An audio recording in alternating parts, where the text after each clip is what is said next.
আসসালামু আলাইকুম। আমি 7-8 বছর থেকে প্রায় এই মিটিংয়ে দান নিতেছি।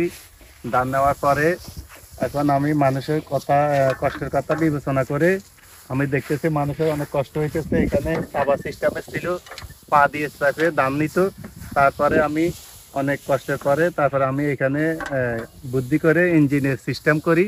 ইঞ্জিনের সিস্টেম করে এখন আমরা প্রায় 2 লিটার তেল দিয়ে আমরা নিম্নে 5 কানি জমিনে ধান নিতে পারি ইনশাল্লাহ। আমরা তো প্রায় 7-8 বছর থেকে প্রায় এই সিস্টেমে ধান নিতেছি। হিসাব করতেছি আমরা গৃহস্থ থেকে এই 10 মাস দিতেছি, আমরা 1 মাস নিতেছি। এই সিস্টেমে আমরা ওনার হিসাবে আমরা ধানটা নিতেছি। 10 মাস হিসাবে আমরা ধানটা এইভাবে লইতেছি। প্রথমে এই মেশিনটা কিনি 8,000 টাকা দিয়ে। এই মেশিনটা কিনি। এই মেশিনটা যখন সাবা সিস্টেমের ছিল, সাবা সিস্টেমটা বাদ দিয়ে আমি এই ইঞ্জিনটা কিনি প্রায় 18,000 টাকা দিয়ে ইঞ্জিনটা কিনি।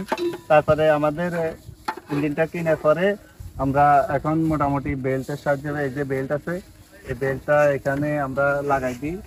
তারপরে আমরা দাম নিতেছি। বেল্টটা আমাদের এভাবে আমরা সিস্টেম মতো এইভাবে বেল্টটা লাগাই দিতেছি, লাগাই দিই। তারপর আমরা এইভাবে ইনশাল্লাহ এই দাম নিতেছি। তারপর এইভাবে বানতে পারে আমাদের মেশিনটা অটোমেটিক চলে, অটোমেটিক চলতেছে। কিনছি প্রায় 7-8 বছর হয়েছে। এই সময়তে আমাদের 7-8 বছর আগে সিস্টেম করতে আমাদের কাছে প্রায় 40,000 টাকার মতো গেছে। প্রায় 40,000। এখন তো ইঞ্জিন সহকারে প্রায় 40,000 টাকা গেছে।